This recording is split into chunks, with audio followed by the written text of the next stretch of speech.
Welcome to Scenario D, the podcast that takes you behind the magic by giving you the facts and a whole lot of feels.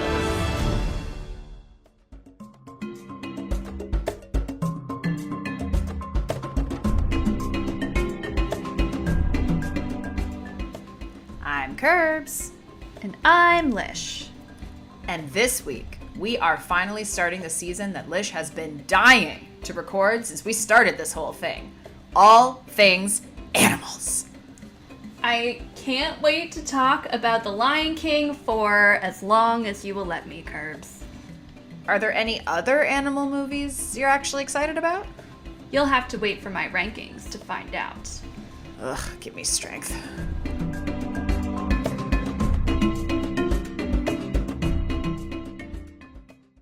Okay, Kirbs.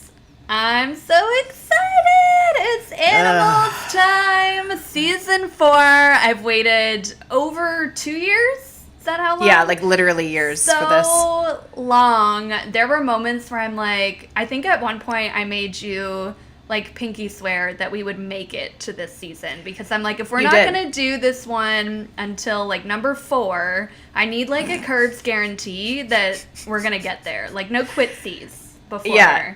Season.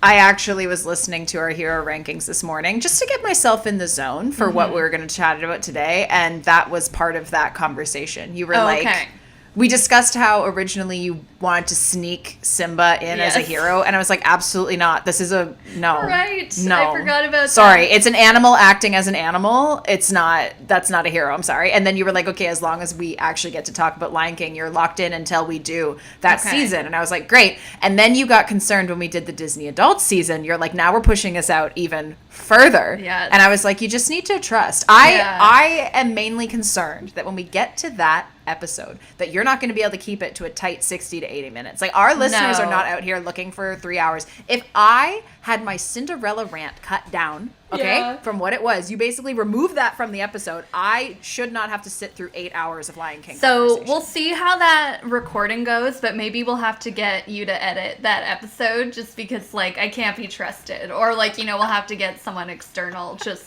because I can't be, like, self-critical. I've got, like, the whole huge, like, making of book. Like, that's one of the ones that's, like, massive, and I already know, you know, a lot of that stuff. There's a huge story to tell there.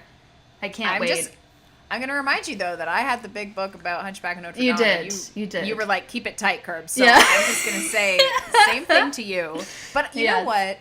We're going to cross that bridge when we get there. We're not at the bridge yet. No. We are starting out on this journey. Picture us as Kronk and Cusco. Oh my gosh. No, we are Pacha and Cusco about to cross that like rickety little bridge. Okay. All things Which one animals. of us is Cusco and who's Pacha? I'm definitely Cusco. Oh yeah? 100%. Yeah. I think I'm at this point in my life, at the stages we're at, I think I'm the more selfish of the two of us. I just feel I'd be more likely to be like, I feel like to have hands to pinky swear. I don't know.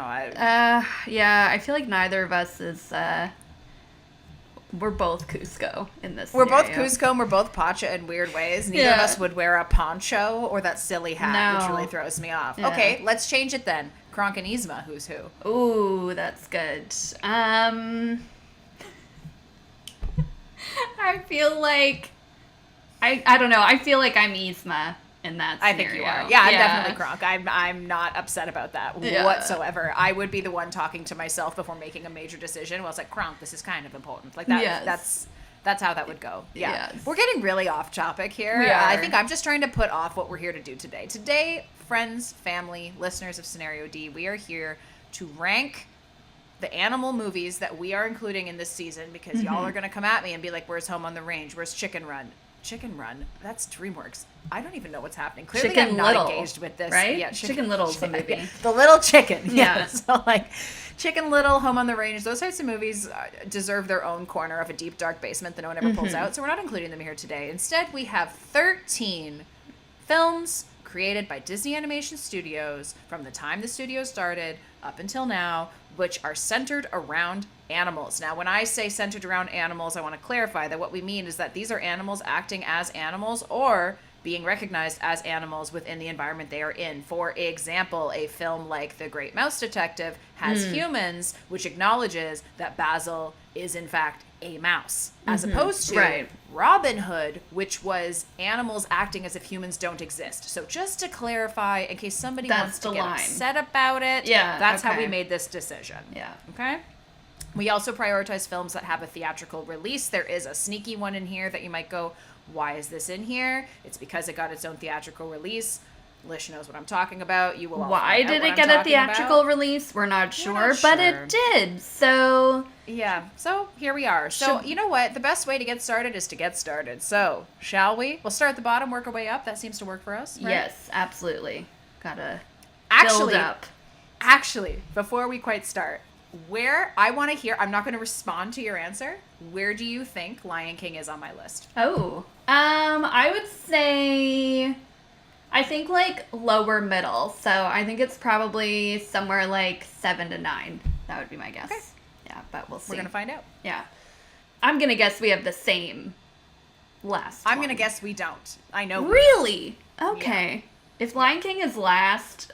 It's not last. Okay, that would be weird.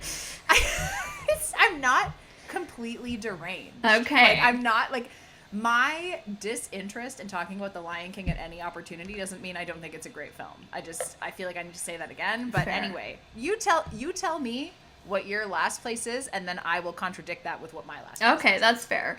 My last place is The Rescuers Down Under, and I feel like it's, like, objectively the worst movie on the list, which is why I thought this got to be Kirbs number 13 also, because it's just not a good movie. It's not a great movie. This is the one for everyone at home, if you're wondering which was the movie that got theatrical release. It's this one. It's a sequel. We debated putting it in or not, but because it got its own theatrical release, we had to include it. Also, the chat we had with Daniel, our friend at Ink Paint Pod, last season, kind of got us thinking about this one a lot as well, which is the reason his response as an Australian man to this film is one of the reasons I was like, this should be in the bottom, but I did not put this in the bottom because if I was to choose on paper between my bottom place and this one, I would choose. I don't know what it's gonna be. Down Under. It's 101 Dalmatians. I cannot stand it. I am so bored by that movie. Now I want to say again that when I do these rankings, I always change my mind. I am always going to come back at the end of the season and go, was I touched by an angel? Like, what happened here? Why did I not know what was going on? Last season, it was like Ralph Breaks the Internet. What was I doing? Why was that second last? It was insane. I mean, that was like a COVID fever dream situation, I think. It really was. Yeah. It was. You're right. Yeah. That is entirely what it was. I think with Rescuers Down Under, for me, what intrigued me was the fact that it was in Australia. I loved, like, the villain freaked me out in the right type of ways. Like, it seemed interesting to me because Australia was exotic. And as Daniel, like, alluded to, and we'll get into it when we talk about this film as well, there is a lot of cultural appropriation and like just misrepresentation of Australia as a whole, which would mean now that I won't enjoy this movie as much as I did when I saw it when I was a kid, but I just found it really exciting. 101 Dalmatians for me, I know Cruella's amazing. I get that. The story does not compel me. I've read the original book. I thought it was boring. I've watched the movie a bunch of times. I think it's boring. I just can't care. Okay. And for that reason, I had to put it at the bottom. I will say, I mean, my thing with that one, that was the first Xerox movie, and it shows quality. The quality drop on that one was, quite substantial, but I feel like they saved it for me. It did have really strong art direction. It did have good characters. I am a huge dog fan. So, like, I don't know, for me, that movie just as a whole worked, despite, going through the whole, like, Xerox thing, which we'll get into. So it's quite a bit higher on my list because I really do enjoy that movie. Fair. So we know what my second last place is, which is your last place. So what's in 12th for you? It's Oliver and Company. I do not like that movie. I think they've got the one good jam in there. I think overall, like, the story is kind of meh. It really doesn't appeal to me to, like, ever watch it. It was a movie that one of my sisters really liked growing up, so it's kind of on a lot, and I just don't care for it. I just think this is hilarious. You literally just finished saying, I love dogs, as a reason that 101 Dalmatians is significantly higher. This is another film that is entirely about dogs. It just doesn't, I don't know. It doesn't work for me in the same way. I don't know. Like, yes, that is part of, like, what's good about 101 Dalmatians, but it's, like, more to do with, like, the story and, like, how they, like, incorporate them. These dogs, to me, are a lot less interesting. That's fine. I'm going to save my thoughts. It's not that much higher on my list than this position, but I will save my thoughts so that it makes sense in where it is placed on my list. Rebuttal incoming, yes. Yeah. Okay. Now, you're not going to like what I have next in terms of low, because what we discovered when talking, again, Daniel getting so many shout outs on this podcast. Yeah. You revealed to me, and I did not know this, that you love Bambi. It's an 11th for me. I cannot be bothered with that boring movie about a silly little deer whose mom gets shot and then Feline leaping down the waterfall. I don't know. Like, I put it here and not at the complete bottom because I love the little April showers scene. I think that so good. The animation is stunning. I think that everything about this movie is beautiful. We've got the whole, like, what is that? Oh, I can't remember now, and this is going to humiliate myself as a new media student. What's that thing called? The camera, the moving through the Snow White with the Wishing Well. They use this camera. What is it? Oh, the, like, multiplane. Multiplane! Yeah. I'm reaching beseechingly for the camera. Like, help me. But yes, there was a lot of great use of the multiplane camera in this. I think it's a successful, beautiful triumph. I just find it boring. And the triumphant nature of it puts it higher than the other two films. That's fair. Yeah. But it's like how you felt about Pinocchio. Do you know what I mean? Yeah. Where it's just like, I can't... You respect it, but you just don't like it. Yeah. Oh, I just will never choose this. I will never choose this to watch ever. So it has to be low. I'm sorry. I feel like I can't wait to hear what your 11th is because I feel like I could know potentially. Yeah, I'll give you my Bambi thoughts later because that one's pretty high for me. But what do you think it is? I think it's Dumbo. No, almost. Oh, never mind. It's The Great Mouse Detective. Yeah. Oh. And I know you wouldn't like that because I know you really like this movie, but for me, it's not a movie I've ever overly enjoyed. Like, I get the whole, like, Sherlock thing, and it's clever. I don't like the art direction. I, in general, am not good with movies that have so much brown in them. Like, animated movies that, like, the main color is brown. Like, just as a general rule, that doesn't really work for me. So, yeah, I don't enjoy liking this movie. I think Ratigan is, like, actually scary in a way that I don't enjoy. And, yeah. Sorry. Wow. I mean, these are all valid points. I think that without getting into all of my thoughts at this point, because again, we're playing this fun game, this cat and mouse game with each other right now, where we're saving thoughts till it's closer. I will just say that to your point, I think a lot of people feel that way because it is more of a cult classic. It was very much like a moment in time, and if you did not tap into that moment around the exact perfect age, you go back and try to watch it for the first time, and it's like, this is weird. So again, I can concede. We definitely did watch it as kids. This was one that we had, but yeah, it was just never a fave of mine. And it definitely has more of a grittiness, unlike the next movie on my list, which is just all soft banana pudding jello, and I just find it really boring. Lady and the Tramp, I just can't care. Oh, I put it higher than Bambi because I do like Tramp, and I think the, like, he's a tramp song is great. I have huge issues with the Siamese cat song at this point in my life. That's not okay. We will chat about that when we get to it. But this movie is just too soft for me. If I had to describe it as a shape, I'd say blob. It just is nothing. It's another one that I just think the visuals are really strong. Like, it's one kind of similar that I'll say to Bambi. It's like to have kind of on in the background is really nice. It's not an overly engaging film, but it is, to me, very beautifully put together and animated. But I get it. That's fair. I do get it. It is kind of just there. Mine now, which you guessed for the last one, is Dumbo.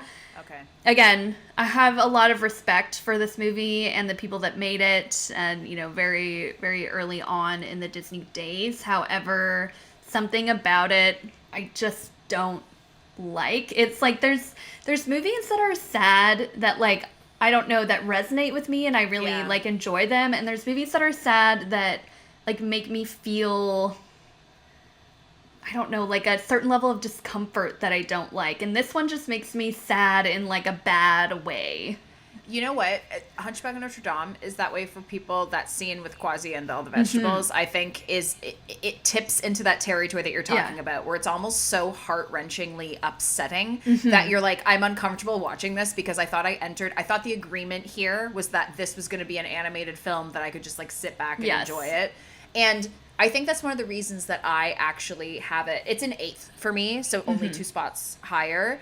I think that beautiful tension is why I like this movie a lot more than the ones I've put below it, because it's proving from such an early point in the Disney company's history that animation can be used as a vehicle for really emotional, real storytelling. And that Baby Mine scene I can't. is like, it's one of the most heart-wrenchingly beautiful. First of all, the piece of music is gorgeous. That composition, it's so simple, but it's so like heartbreaking. The visuals are really compelling. I love too that like Dumbo at the end of the movie gets to fly into his mom's arms. There's something very like what's the word, serendipitous kind of about how, you know, he's being torn out of them but put back in. I don't know. And the pink elephants on parade is really what got me as a kid. I love that sequence. I think it's so fun. And that stuck in my head. And Timothy Q. Mouse, Lisa and I always found him really funny. Like, we've quoted him a lot growing up. Yeah. So I think there's that nostalgia tied into it for me. Lisa and Amy had the VHS of Dumbo. We would watch that at their house during sleepovers. So I have more of an emotional connection to the whole experience and not just the film. It's like more than just the movie, you know? 9th for me was Oliver and Company. I heard what you said about Oliver and Company. For me, the story is taking backseat to actually, I think, the music. I know you said they have 1 song. In my opinion, they have 2, because Georgette's scene, Bette Midler as this poodle, is iconic. She is incredible. That sequence, I don't even remember her song. Oh, you're going to love it. I'm not even going to say anything else about it then, because it honestly is incredible. It's, even if it's just that moment of the movie that you like, that's worth it to me, because I think it's compelling. I also do think that, considering it's a 90s movie and they kind of just threw musicians into it and were like, make it happen, I do think that they did a pretty good job with the voice acting. Like, I believed that all of these characters were who they said they were, even though it was Billy Joel, Bette Midler, and like, you know, Cheech Martin and a bunch of these other names you've heard. So I find it to be a playful romp. I find it to be really light viewing. I don't ever feel in danger. I don't feel like the characters are really in danger. The stakes feel pretty low for me, and I think that's why I've put it higher. Okay. Because, you know, there's nothing, the first opening scene when Oliver's in the box and it's raining, that's really sad, but everything else is honestly like, who cares? Honestly, I don't care enough about these characters. I do find the villains in this, again, like, kind of like, same with like Ratigan. There's like a certain villain that's just like has a real world scariness. Yeah. I mean, this guy's willing to kill a kid. So that's pretty bad. I don't know. For some reason, it's like there's some villains that are so over the top that it's like, oh, okay, that's fine. They're terrifying, but like it doesn't interfere with my like real world, or at least it didn't as a kid. And then this was one that kind of like crossed that line a little bit. Well, yeah, he drives a scary big black sedan. He's got the 2 scary dogs. He's always in shadow with the sunglasses on. Like, he is exactly who your parents say, don't get in a car with strangers exactly. About. Like, it's like, if this man rolls up, you keep on walking. So, yeah, I don't know. It's a fun dichotomy between that really intense villainness, but also just, like, goofy. And it works for me. I don't know. I'm not going to write home about it. I'm not going to, like, change my address and move somewhere because it was an Oliver and Company, but it's fine. Fair. My number 9, and I just want to say, this is kind of the start for me of movies that I actually really, really like. This is the opposite problem on our Heroes season, where I only really liked the top 3 and not the rest of the list. This was a little bit more difficult, especially this like middle section, because I do really enjoy pretty much all the movies that I've got left. Number 9 is The Rescuers. I think that their little dynamic is adorable. I think the, you know, premise of the movie is good. I don't like the villain in this, and again, the stuff with the orphan girl gets a little bit too sad for me at times. Fair. But, overall, I think it is a really good movie. I love rescuers. I agree with you that Bianca and Bernard are precious. They make perfect sense together. I believe them, which they're mice. I shouldn't believe them. But I do. Crime-solving mice. I love the villain in this movie. Her and Snoops, Madame Medusa and Snoops are amazing. I love her stupid alligators. I think that she the alligators terrifying. Are great.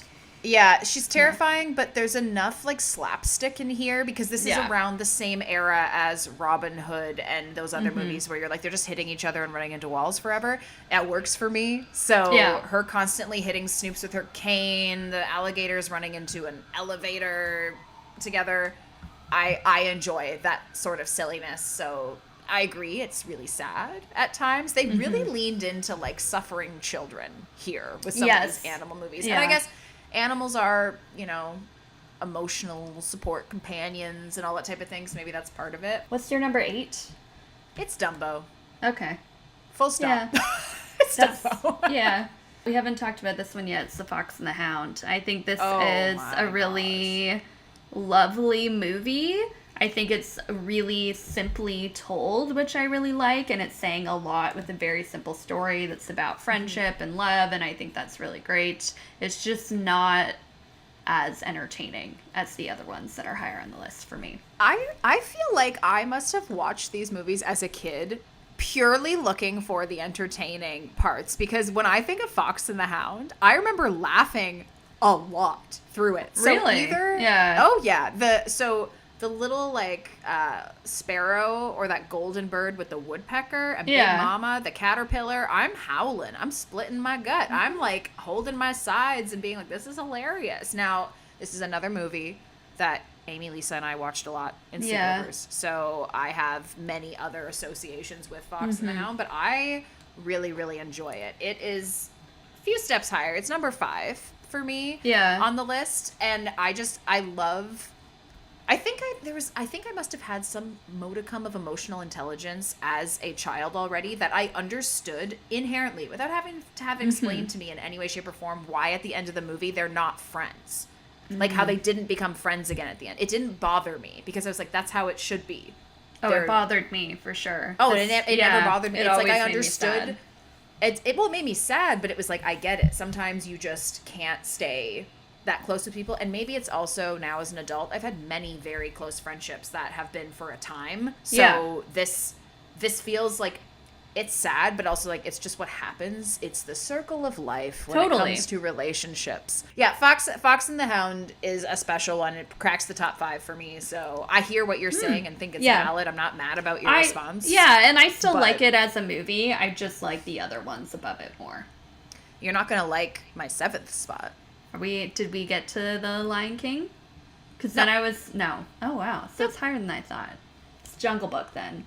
It is indeed the Jungle Book. I feel like a bad person for putting the Jungle Book so low when King Louis and I spent a lot of really good moments together. The problem is I always look at these rankings through watchability. What am I reaching for? When, like, how often am I wanting, like, feeling in my gut like I want to watch this? I want to be clear. Films like Fox and the Hound, my 5th place position, am I constantly watching it? No. But I, more often than with the Jungle Book, think to myself, I should watch that movie. The Jungle Book, there's something about it. Joel and I were just talking about this. We would describe it as boring, which is wild because the chapters are all interesting. Like, I actually like the whole movie. If you walk me through scene by scene, I'd be like, yeah, it's a good part. Good part. But somehow when I'm watching it, I'm not engaged. I'm kind of like checked out before it even starts. I'll pop back in for the songs. I'll pop back in for some of Bagheera's and like Baloo's banter. But I'm just not captivated, and I don't know what my problem is. I don't know what it is. I don't know either, because I find it extremely entertaining, and I really think that it did a great job of overall character development in that movie, even though like some characters it only had for a very short time. Like you were saying, it's kind of got like the little chapter thing. I think that Baloo is one of the most iconic Disney characters out there. I'm like a huge Baloo fan, as you know. He's in my... What was that? He's in the 12? coasters. We've got a Baloo coaster. So And see, I don't like Baloo at all. I don't never know why. have. Yeah. It's because I'm Bagheera. It's because I watch that movie and I go, I would be Bagheera, which means I have to be annoyed with Baloo because every decision Baloo makes, I would respond the way Bagheera does, Right. which is you're wrong, get it together. Yeah. Man cub, man village. Yeah. Why are we confused? And Baloo's like, just like, trying to it's have a just good time. Yeah, I know. I'm just dancing, and I'm I like, feel don't ya. dance. Like, Yeah. just move it along. But it's so fun. I know. I also, this one is one that to me again overcame the fact that it had such a low budget and the animation quality is quite poor. But I still feel like the overall art direction was strong, the character development was strong, the songs were strong, so it's quite high for me. Is any of that as well tied to the knowledge that this was the last movie that Walt Disney himself worked on? Like, does that matter to you at all? Because some of the other, like, Walt films were like, we respect this because of the vision, blah, blah, blah. But I'm just curious if that plays any part, or, like, either consciously or subconsciously, if you think that plays a factor or no. I don't think so, because this is one that I really loved even before I... Gotcha. registered who Walt was, or that it was his last movie. So this right, one's that people made the movies. Yeah. And they didn't just appear. Yes. So this one's, it's like a high nostalgia count for me. I think now it definitely is a bit of a factor and like helps wrap into it, but it's not really why I love the movie. Right. That That's makes fair. sense. Yeah, no. Right. So what's halfway down your list then? If we're now into movies that you all like, you had Rescuers as kind of like Rescuers, then Fox and the Hound. Then and we're now, at 101 Dalmatians. As I said at the top, I'm going to change this list of mine definitively by the time we get through the season. So I do, as much as I don't want to watch it ever again, I look forward to maybe discovering some of this joy and levity that you're describing, because lots of people love this movie. I am definitely in the minority of people who are like, I don't care for it. Like, I'm just not interested whatsoever. Yeah, so and I think it was very creatively put together as well, because this was again like the first of post Sleeping Beauty were absolutely slashing these budgets, and I think the art direction and what they did with it was very inventive and worked for me in ways like movies like Robin Hood did not. Okay, that's all fair. This is all fair. Number 6. Mine's The Rescuers. We talked about it. What's yours? Mine's Lady and the Tramp. We talked about that one. That one too. Now nothing to add to either of those. Yeah. Top 5.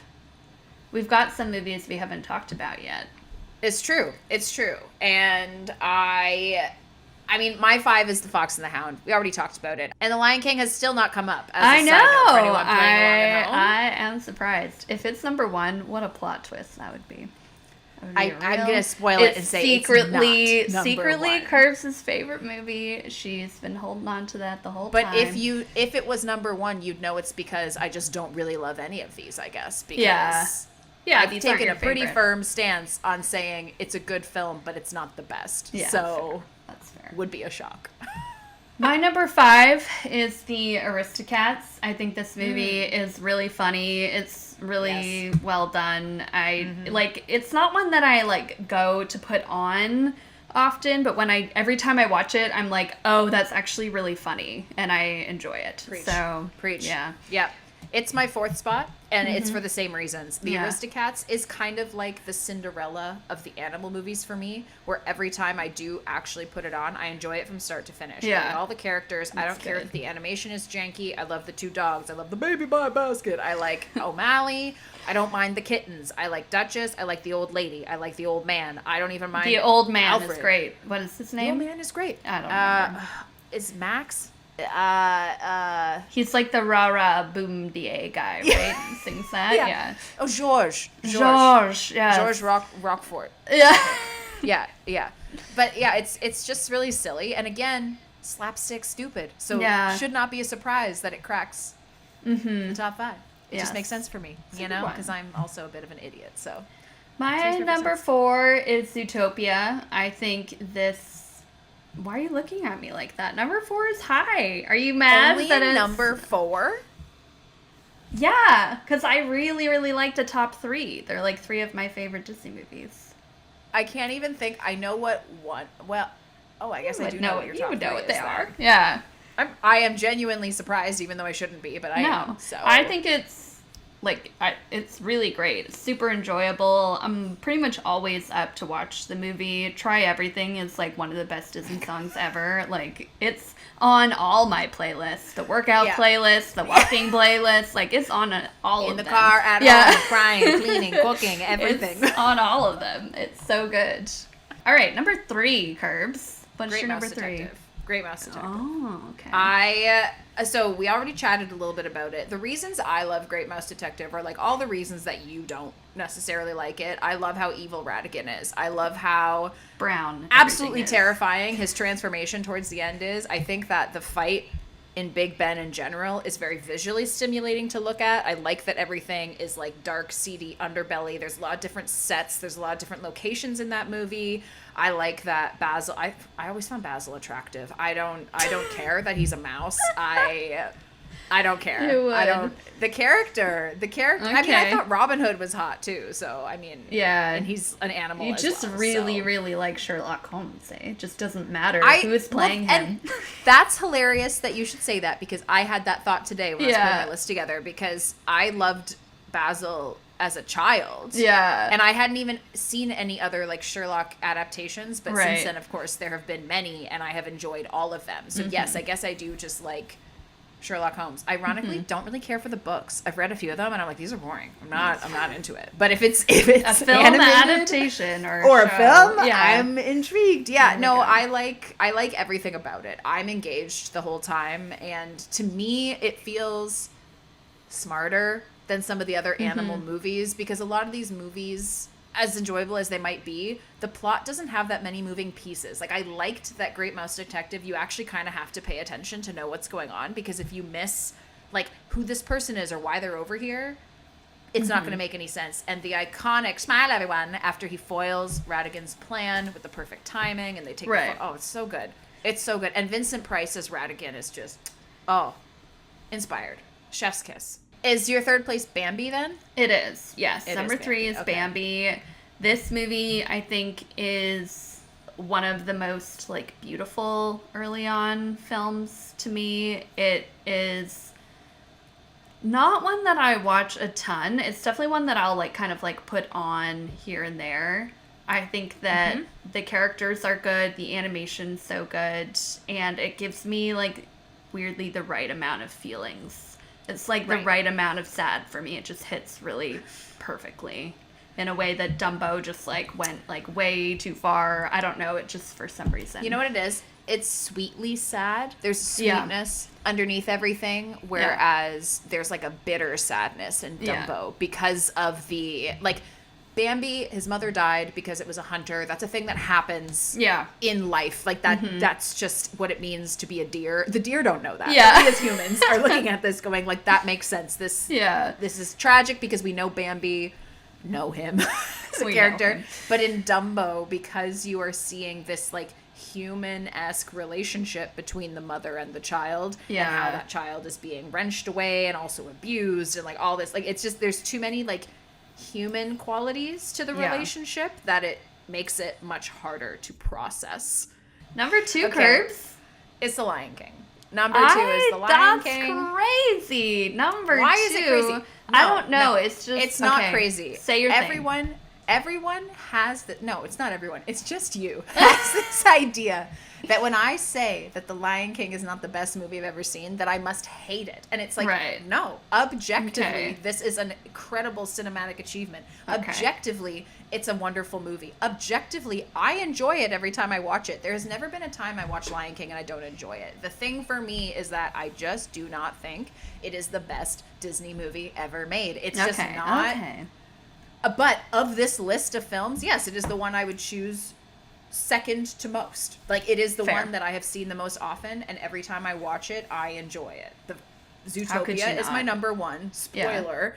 Zootopia just has like a bit more grit underneath. Like, in particular, I love all the scenes where the animals go like feral. I think that it adds a different depth, and as someone who likes reading books about like murdering and like, you know, stuff like that, I like having a little bit more grit. Scar and Mufasa's dynamic and Scar's and Simba's is super violent as well, but the way it's portrayed is less scary. I like just that little bit of like challenging to the audience of like, we're going to put you in an uncomfortable position. And I think Zootopia did that really well because the characters all look super cuddly and approachable, and that they are, but there's still this animal element underneath that reminds you that they're not like people. Yeah. You know? Yeah. So I feel like that's an interesting conversation, and like Nick Wilde, Jason Bateman, fantastic. Just fills me with joy. There's something that like they really did well with Zootopia, with like how modern the movie came across. Like there was just something so timely about it that really like kind of brought Disney, like something they had historically not done well, is bringing it into like the current time period. We're not telling some like old fairy tale and all that kind of stuff. It's like very approachable and modern for like today's audience. And I thought they did a great job. Yes. And I have been told by several people in my life that I am, including you, that Judy Hopps is the type of character that I am as a person. So like, you know, she is a character that I resonate with quite strongly. So that also tugs at me. Whereas his characters in The Lion King, I don't feel like I am any of them. Fair. Well, Zazu, I guess. We will never settle who's Timon and who's Pumbaa. It's just like the relentless thing. If anybody has any thoughts on which one of us is Timon and which one of us is Pumbaa, message us on Instagram, because, you know, we can't figure it out. Okay, so now that you've let me say my piece, I would like to let you close out the episode. I will say nothing in response to your effusive Lion King love. Okay. LKL, hashtag it forever. I will not say anything. I will let you say everything you want to say, knowing that it's your job to cut this down into something that's enjoyable to listen to. So you do with that what you would like to do. Please, floor is yours. Films 1 and 2 in your ranking. Okay, well, number 2 is The Jungle Book. I feel like we already touched on the reasons why I really like that one, so we'll jump ahead to number 1, which everybody knows at this point. It's The Lion King. To me, like, it's very interesting that you said how you like it encompassed within the film, because to me, it's actually the opposite. It's that it's so much more than just the movie. Like, to me, it's one of those movies that's so much bigger than that, both in my life personally and like in the Disney space itself. To me, it's the first movie I saw in theaters. One of the foundations of my favorite Disney World park, which is Animal Kingdom. It's like a huge part of that creation. It's got a huge space there. It's my favorite Broadway musical, one of my favorite soundtracks. I love the underdog making of story that is The Lion King, which we'll definitely get into when we do the Lion King specific episode. I feel like there's just like a handful of movies in, you know, throughout Disney, and we could debate, you know, what those like 10 movies are that are just bigger than the movies themselves, and I feel like Lion King definitely has to be on that list. And every kind of piece, whether it's like Timon and Pumbaa's game or, you know, how it is at the parks, like I love all of it, and it's just been like a huge part of my life ever since it came out. It's very like important, emotional. It just like everything about it hits right for me, and so that's why it's number 1.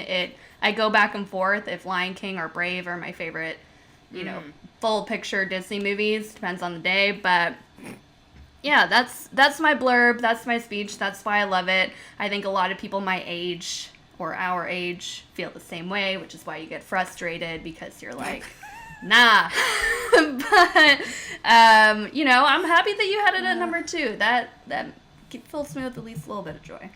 I mean, I knew that it would shock you that it's the second. But I feel like this was a great exercise for us to do, because it allowed us both to illustrate both why you think it is the, you know, most impactful, arguably Disney film like of all time in terms of long-lasting repercussions, but it also allowed me to demonstrate to the people, the haters out there who assume that I'm like a Scrooge about this, that it's like, no, I am in fact not.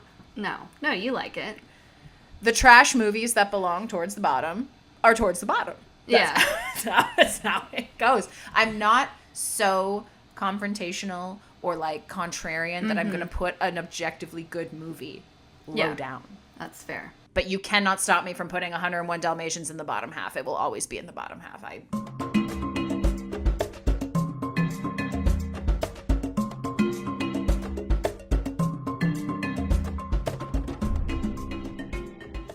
See? I'm capable of loving other movies besides just The Lion King.